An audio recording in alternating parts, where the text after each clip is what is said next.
เรียบร้อยมาพังจัดเลยหนูไว้ช่องโตคือนี่ตัวหนึ่ง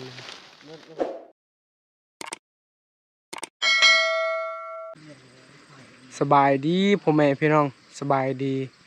ตอนแรงๆนะตอนนี้นะบ่พังยังอยู่ป่ากับทีมงานคือเก่านะมื้อนี้บ่พังสิบ่ได้ไปรัดถ้าประมาณ7 โมงนะบ่พังจะพาทีมงานไปการนะไปการอยู่เทิงนะเพราะว่าไอ้เฮียงเพิ่นเห็นนะมื้อเช้านี้เห็นหอยพานใหม่ๆแล้วว่าประมาณ4 โตแล้วว่าพานบ่พังสิลองไปเบิ่งแถวบ่พังได้กับไอ้เดือนมื้อนั้นแหละผ่านเอ้า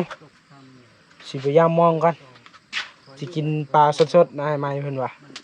ไอ้ไม้เพิ่นตุ่มกระเพนะอันนี้ก็คือปลาเอาใบไม้เนี่ยยานแบบแมงวันตอมนะคันเอาเฮ็ดแบบนี้แมงวันตอมบ่ได้เลยเห็น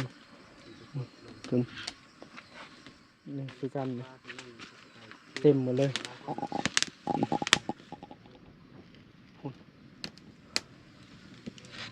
แห้งแล้วนี่ข้างในถ้าเฮ็ดแบบนี้นะปลาบ่เน่าแล้วก็แห้งไวสิพยายามมองก่อนไปถ้าลุ้นนำกันว่าสีมานหรือบ่นำมองนะ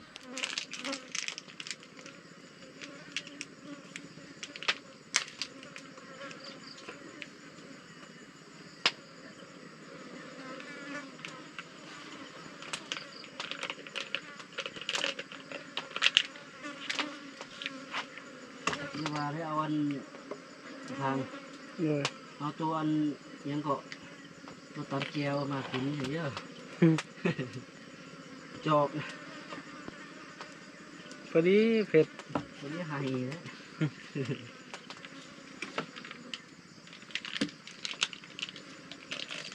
กินมืดแต่ให้กินมืดได้บ่ใครบอกจะเอาอันตัวนั้นมากินบ่หายแล้วตัวนี้ก็ได้อยู่คิดไปแบตมาดี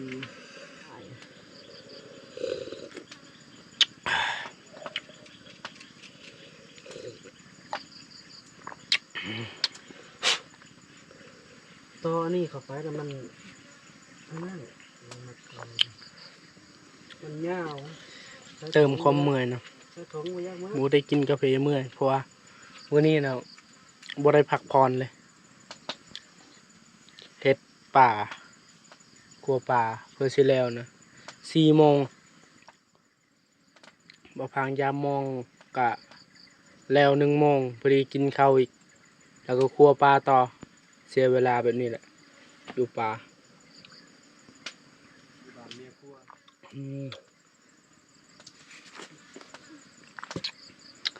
ขาดแม่ครัว2 คนนะเอื้อไผกับสาวลังบ่ได้มานะหอมนี่เรียกแต่ละคนก็ได้ยินเหือเขาเจ้านะคือสิแม่นเหือเขตเมืองพีนว่าสิเอาปลาขึ้นห้วยกะนำห้วยยังบ่ทันแห้งนะนำห้วยน้อยเดียวเลยถ้าว่าฝนตกแห้งปลาขึ้นห้วยแน่นอน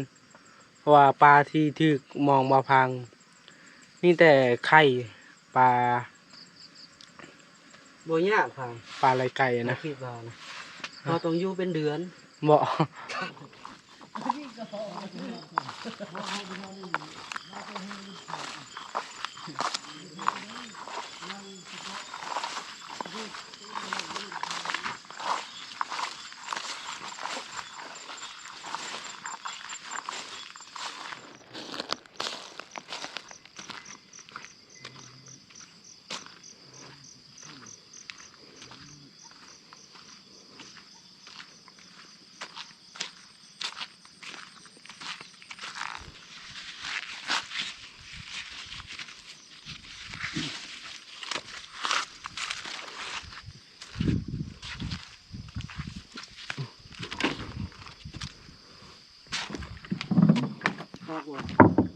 อายุเอา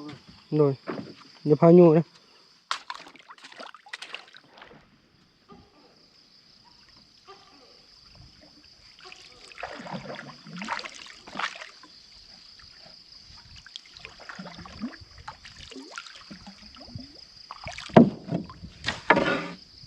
นี่บ่มองเลย รุ่นนำกัน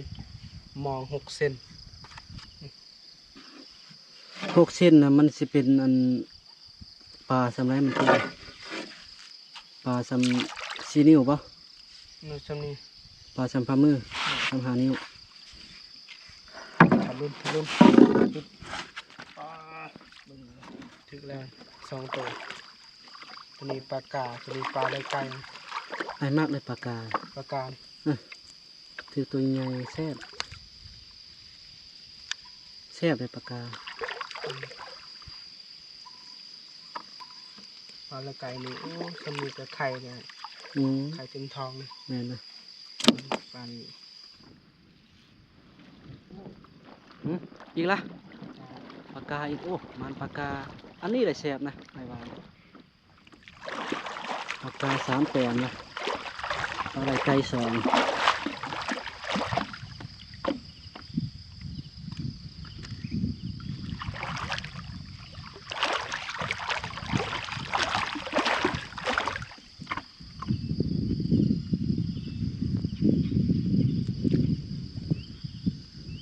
พุดยากดีปลา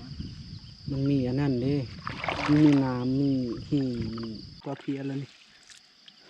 เงี้ย อะไรเป็นโล2 โลนะ โอ้ถึงอีก คุณนะคุณถึก2ยามมองโต6 เซนได้ปลาประมาณนี้แหละนี่1 2 3 4 5 6 7 8 9 10 11 12ได้12 โตพอได้ปีงนะส่วนด่างที่2กับที่3ยังบ่ทันยามตัวนี้นะเมื่อกี้นี้ยังบ่ทันตายนี่ตายปลานี่ตายไวที่ปลาเพียแล้วก็ปลาสูตรนี่ก็ตายไวคือกันปลาตัวนี้แหละบ่ตายง่ายเลยปลานี่บ่พางลืมเอาปลานี่ไปตามเบ็ดนะเบ็ดบ่พางใส่ขึ้นนี่ปลาเข็ง4 โต5 โตปลาเข็งปิ้งปลาก่อนปิ้งปลากินข้าวอิ่มเขาก็สิไปการภาพกลางคืนอาจจะบ่ได้โอเคปานใดพ่อแม่พี่น้องแต่ก็เปลี่ยนบอลไปว่าเราเคยไปตอนเช้านะกับตอนแรงกลางคืนบ่เคยไปปานใดแต่ไปอยู่สลายแบบเราไปรัดแล้วก็เราการเมื่อเลย อันนี้นะเราตั้งใจไปการอย่างเดียวเพราะว่าบ่ได้พักผ่อนนะมื้อนี้แบบพักผ่อนประมาณ27 นาทีก็ลุกพยายามมองก็แบบนี้แหละอยู่ป่านะมือสบายมือบ่สบายเนี่ยเป็นไม่ปิ้งบ่ ที่อาเห็นตามจะเห็นมาเห็ดปีนย่ามัน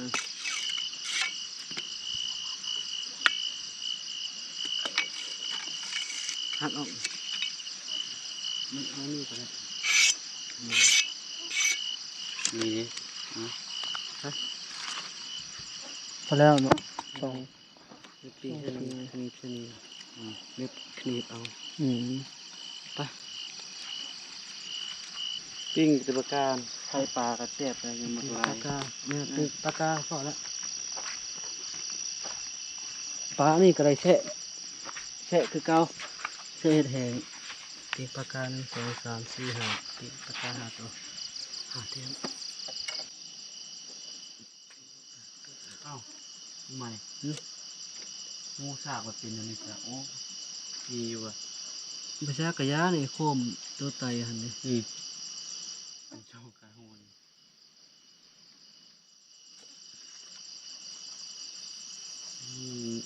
บสลาดนะเห็นมา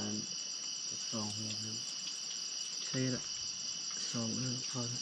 ทางนี้แจ้งอยู่บน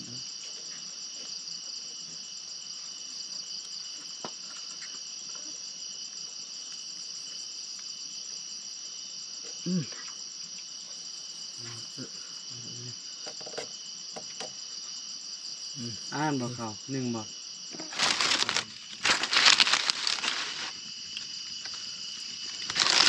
โอ้มันติดนะปลา ขี้ต้มพยายามมองกิน ติดได้เลย ได้ถึงก็ มันบ่ให้คักนี่ ตัวนี้ได้แล้วยังทันแห้งครับ มันสูงก็เนาะ นี่ นี่มาว่าสูงมัน พอดีสม นี่ว่า เลย มันลายมันบ่สุกเกินเนาะ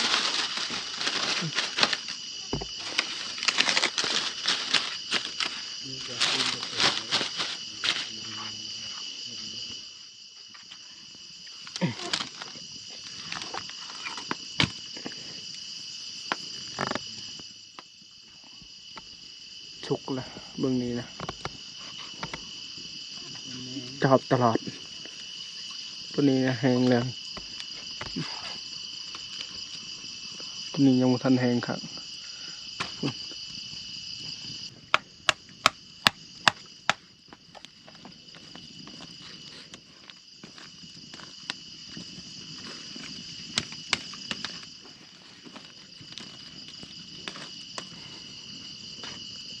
ทาเกลือ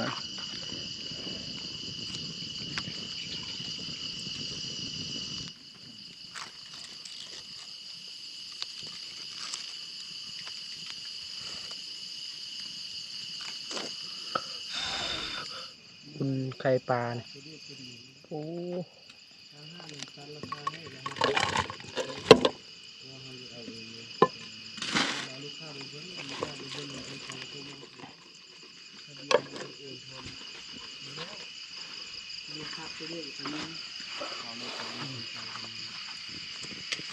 ทำไมเพิ่นปีนเรียบร้อยเลยงามเนาะโดยงาม ชิวน้ำเนาะ คุณนะ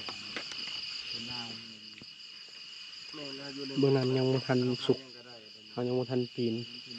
เบื้องนี้สุกเขาปีนบอลใหม่เพราะวันวันนี้ยังไม่ทันแห้งเขาปีนเดี๋ยวนี้วันนี้แห้งแล้วแมงวันตอมบ่ได้แล้วเดี๋ยวนี้นะ ซากความนะครับ ถ้าได้เข้าตอนนี้นะเข้ายังไม่ทันสุกครับอุ่นนะอุ่นเข้าเมื่อเช้านี้ ยักษ์ทิพย์นะฟัง ด้วย ยักษ์ทิพย์นะ ปลาเขาได้ตอนเขายามโหแรงเนี่ยทำไมเพิ่นตากอีก คือบัทาชีนได้จานครับได้จานให้ตักนี้ครับ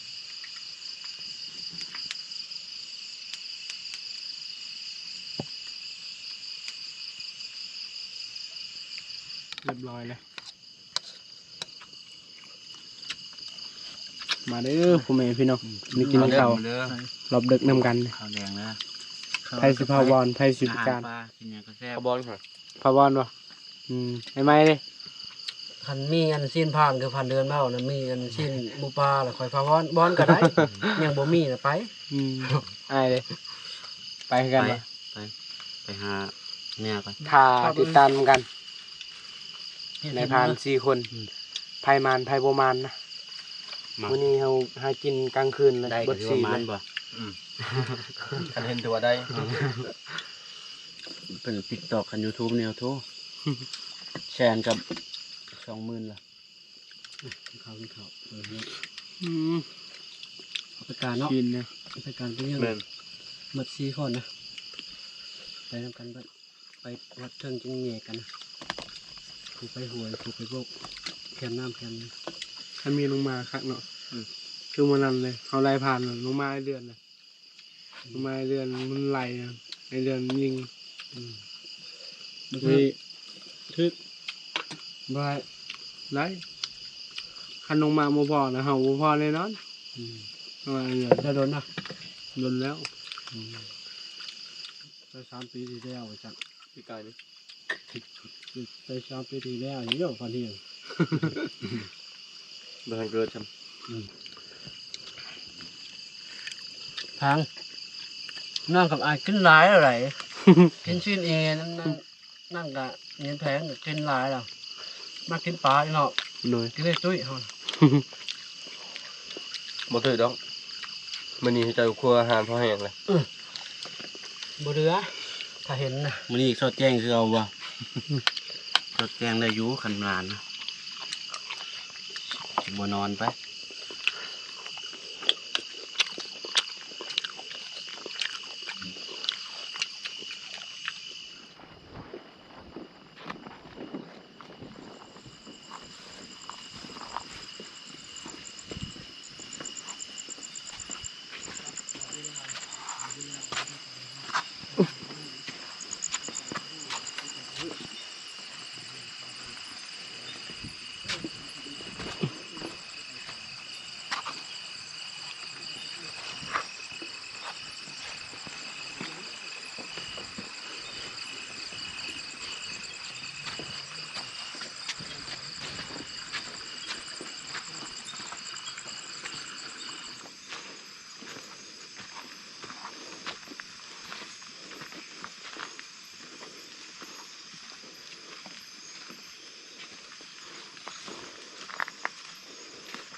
ลงมากลางคืนก็คืออยู่ว่าทาง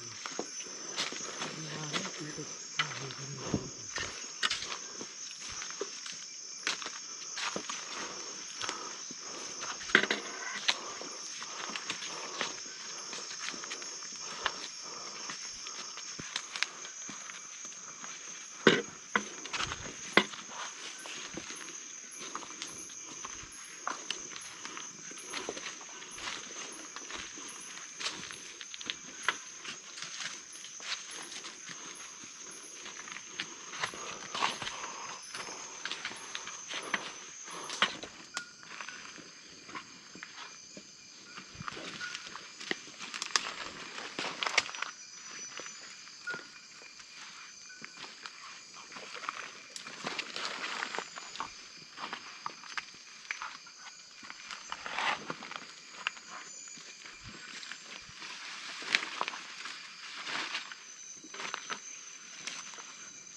ฮอดเส้นทางใหม่แล้วเราก็สิแบ่งกันไปนะไอเฮียงกับไอหำเพิ่นสิไปเบื้องนี้นะส่วนบ่าวพางกับไอไม้นะสิไปเบื้องน้ำคำนะเพราะว่ามื้อเสาร์นี้นะผ่านห้องแถวน้ำคำไปถ้าติดตามกันว่าไผมานนะแต่บ่าวพางน่ะมั่นใจอยู่ได้ไปการขึ้นนี่รู้สึกว่าตื่นเต้นนะ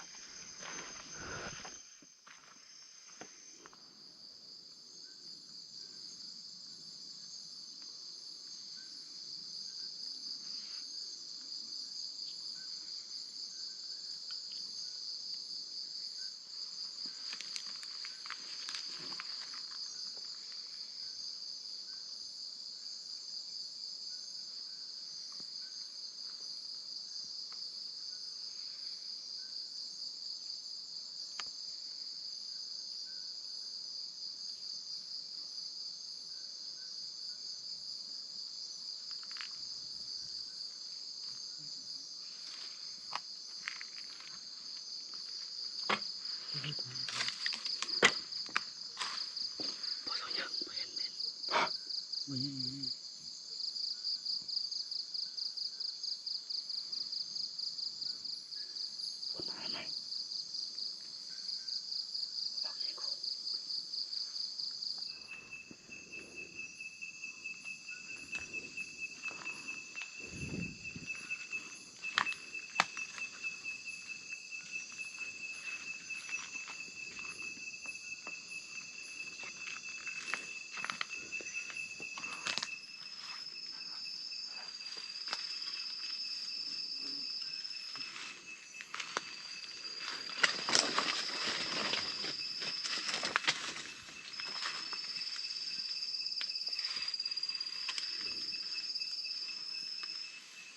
พอหมดเดือหมูสุก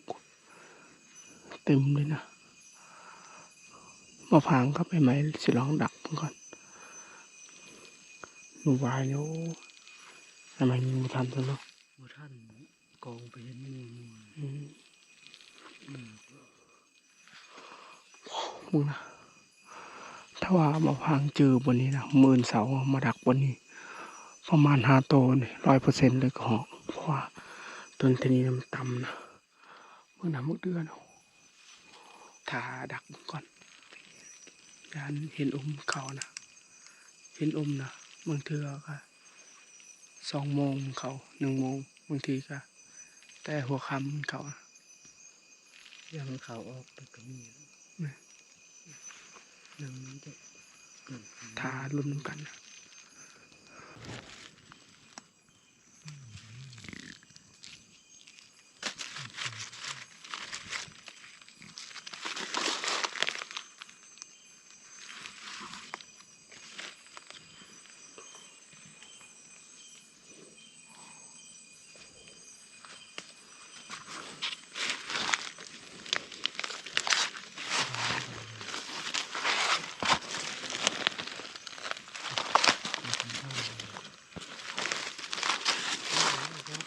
ให้เดียวจะดีเลยจ้ะ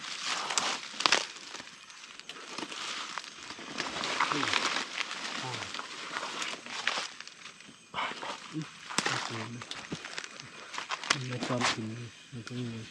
ตุบานนะเนี่ยนะ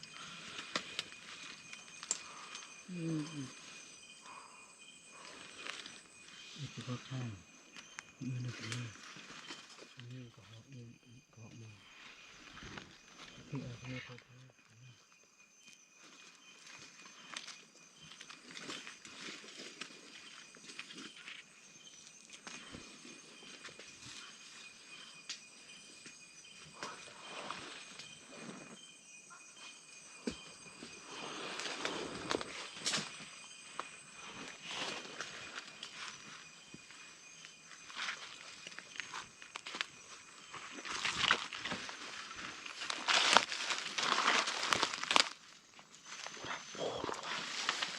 เอาไหมเอาไหม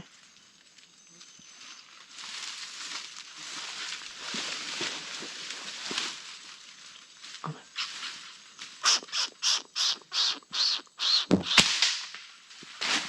เรียบร้อย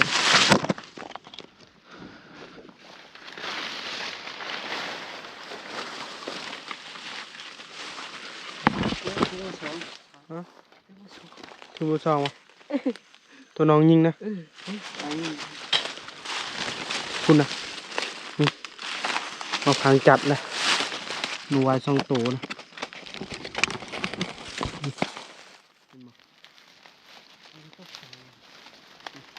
ตัวนี้ตัวหนึ่งนะ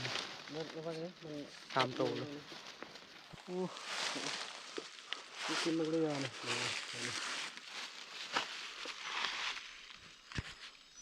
พุ่นนะ3 ตัวเลย กินมันเรือก่อน จัดไป2 แกนเนาะ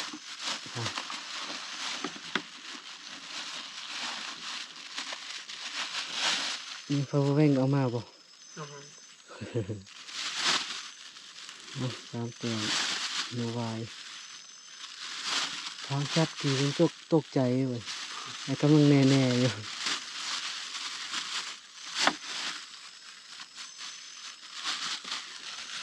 ได้หนูวาย3 ตัวนะไอ้ไหมเพิ่นได้ตัวหนึ่งบ่พางได้2 ตัวบ่พางยิงนะหนูวายกำลังไล่เซิงกันพอดีบ่พางยิงตกเบิด2เลยถ้ารุ่นนำกันอีกตอนนี้นะเฮาสิการลงเลยเพราะว่าการก็เมื่อการบ่เห็นนะว่าสิดักวันนี้ก็เห็นยังบ่ทันเข้าถ้าว่าวันนี้นะบ่พางเจอมื้ออื่นเช้าบ่พางก็สิไปดักอีก เพราะว่ามั่นใจที่สุดเลยบางเดือนนะกกตั้มๆแล้วก็สุกเต็มเลยเอ้ามีแต่ถ้าติดตามอีกตอนนี้เรายังพออยู่หนูวายแถวๆนี้ไอ้ไม้เพิ่นไล่ยิงนี่แต่ยิงบ่ทันครับมื้อนี้แหละมันอยู่นะ2 ตัวพอดีบ่พายิงตกไอ้ไม้ยิงตัวหนึงมื้อนี้พอดีไอ้ไม้เห็น2 ตัวบนนั้นหนูวาย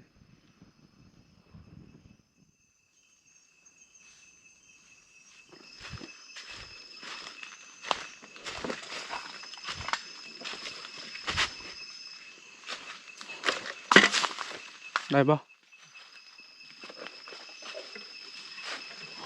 ไอ้ใหม่เพิ่นจัดอีกแล้วหนูวายนะ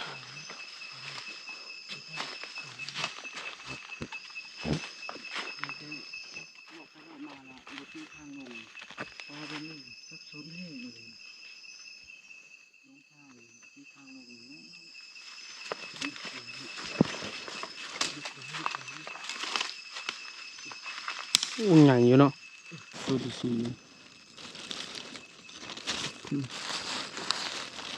ตัวผู้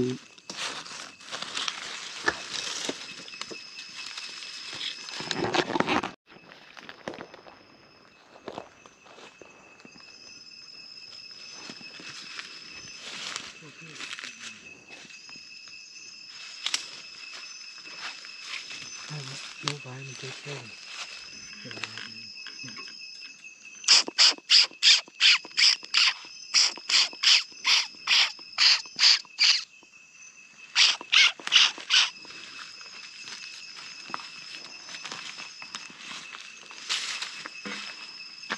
ไอ้เฮียงเพิ่นมาก่อนเลยพากันโกนโมโหเพิ่นมานหยังนะแต่บ่พางกับใหม่ๆพอได้อยู่ได้หนู2 ตัวบ่พางได้2ไอ้ใหม่ได้2พอดี4 ตัวนะนี่เป็นหนูหวานนี่มีตัวผู้และตัวแม่บัดนี้มื้ออื่นเฮาจึงครัวเพราะว่ามื้อนี้น่ะยังนอนนะตอนนี้เวลา2 โมงแล้ว2 โมงปลายแล้วบ่ได้พักนะบางทีมื้ออื่นเฮาก็สิไปบอนบ่พังเห็นมักเดือนะถ้าว่าเจอนะแต่มักเดือหาบอนบ่พังอยู่นี่ก็บ่ได้ไกลปานใดแต่มันบกนะยานแบบมันบกนั่นแหละไปบ่อยากได้ปานใดแล้วก็บ่เจอนะเพราะว่าเฮาไปตอนกลางคืนนะคันกลางเว้นก็เจออยู่เอ้ามีจังไดก็พาไปติดตามมื้ออื่นเช้าว่าสิมานหยังแน่นะ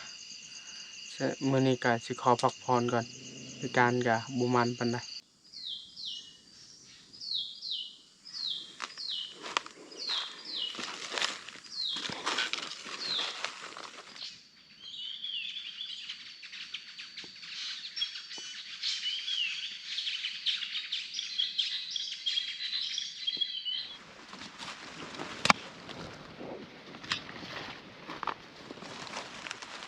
ยิงเอานกกระแส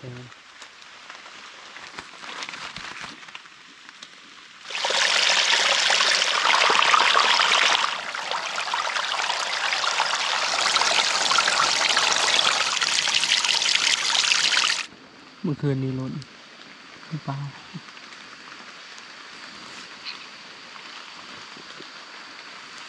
กินน้ำวันนี้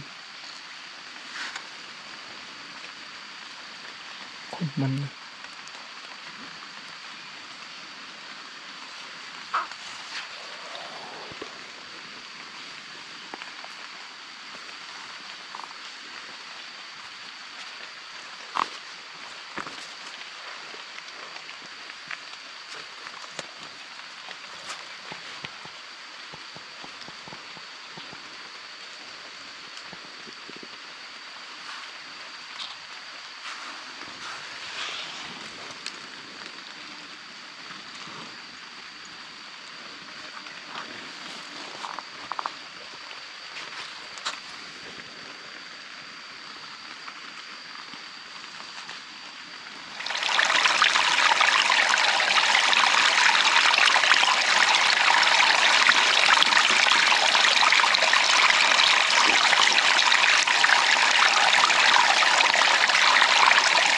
ได้ สบายดีประมาณ ประมาณ จะพัก อืม เปลี่ยนอาหารเดี๋ยวจะลงไปยาม ไปฮอดไซนะเช้านี่ โอ้พวกมือเรือกายขึ้นไปอีกขึ้นไปหอดเทิงเหมือนเลาะแถวนั้นโอ้ยบ่เป็นตาไฟลามปลาบ่มีหยังเลยไฟลามปลานะ เด้อน้องบ่ฮู้คันน้องฮู้น้องไปแต่เช้าแล้ว พวกมึงเดือ ยังสิบ่ฮู้ เอาไปค่ำๆเลย กกมาให้ตัวนั้นน่ะเคยขึ้นหอยจักเทื่อได้กกมาให้อัน หาก็ สองตน ขึ้นเทื่อแรกมื้อนั้นเนาะไอ้เฮียงแล้วก็บ่ขึ้นเลยเนาะเบื้องนั้น ขึ้นเทื่อนึงนะ เด้อ หอดเทื่อนึงนะกกมาให้สองตนไอ้เว้านะ ก้อยอ้ายไปเถื่อเดียวน่ะ บ่ต้องตัวก็ได้ว่ามันสิดงไปเถื่อเดียวเท่านั้น ผลงานเฮานะ ถ้า ได้นกกระโดกใหญ่ซองแล้วก็ได้กระหอกตัวหนึงนะอายเพิ่นได้กานุวายเมื่อคืนนี้ได้4โตวบ่พางได้นกได้เฮีย ไปได้ป้าผลงานหอย ได้เปล่า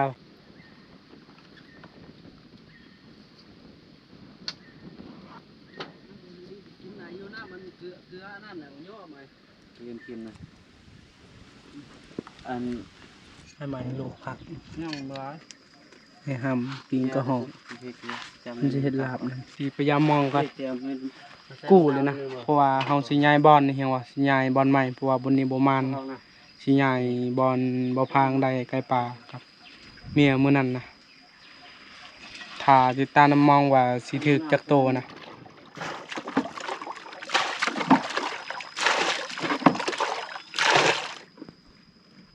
มาแล้วปลาบู ปลาสะเก็ดปลาเก็ด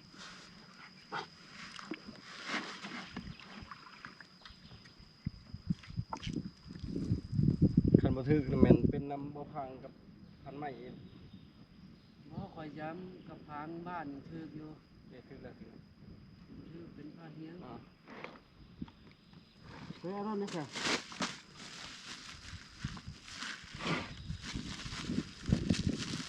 นี่คือแตกไว้เลย ใช่รู้ใช่ได้แม่อีกเนาะ ได้จังเนาะพอมันพร้อมอยู่ในเฮือน ใหญ่อันนี้เดี๋ยวมาเบิด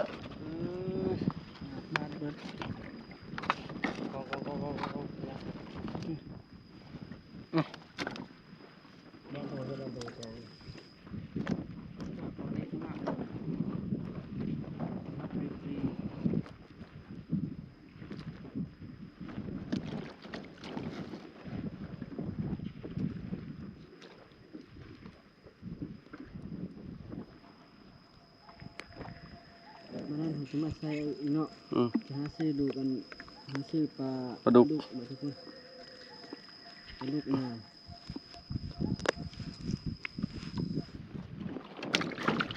ราชการปลาลุ้นนี่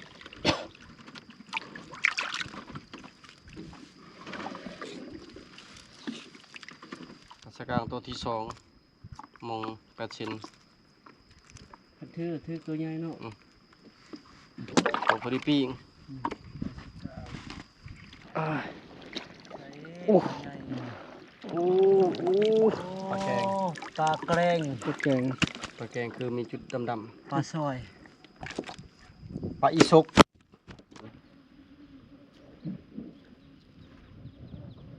มันเป็นหมูไปยังมันคือถือแต่ตัวเดียวเนาะเดี๋ยวเห็นหมูเห็นนั่นมันถือแล้วก็ยาบ่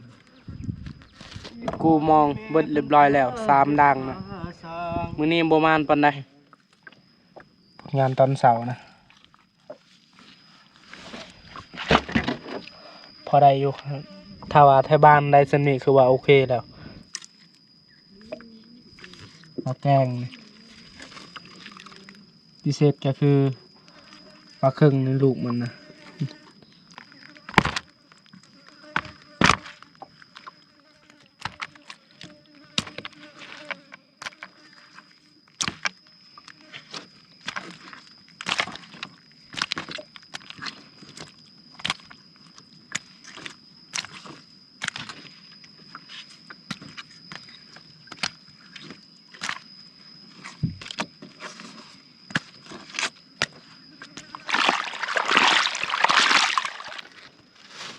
เอาเขาเป็นระเบียบได้ฟัง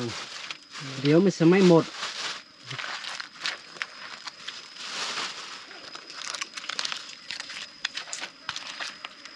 อันน้องว่าปลาแห้งอะน้องคล่ำนี่เนาะ กินบ่ได้เอาตกเลยมียังตกฮะหัวมันยามัน นี่มันหมุน ยา ลงใหม่ ฮะหัวมัน นี่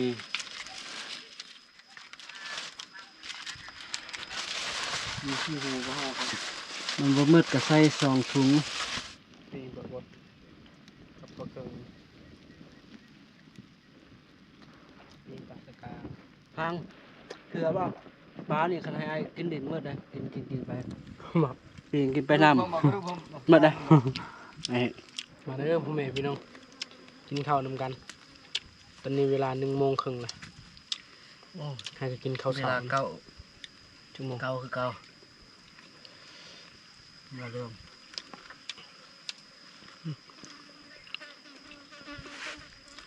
นั่งแบบนี้นั่งหมดใส่บอะไรมา ครับปลาสุดยอดปลา ปิ้งปลารับก็หอก มาเด้อกินข้าว แซ่บเลยสิมือไอ้ายเพิ่น ข้าวสวยข้าวเศร้าข้าวแรงกินคำเดียวแล้วเลย กินข้าวแล้วเขาสิย้ายบอลย้ายบอลสิไปนอนหัวอยู่เทิงอีกเพราะว่าหัวนี่บ่มานปานใดเอ้าสำหรับ EP นี้ก็สิบ่มีหยังหลายก่อนอื่นต้องขอบใจพ่อแม่พี่น้องที่ติดตามและให้กำลังใจกันหน้าพอกันใหม่บ๊ายบาย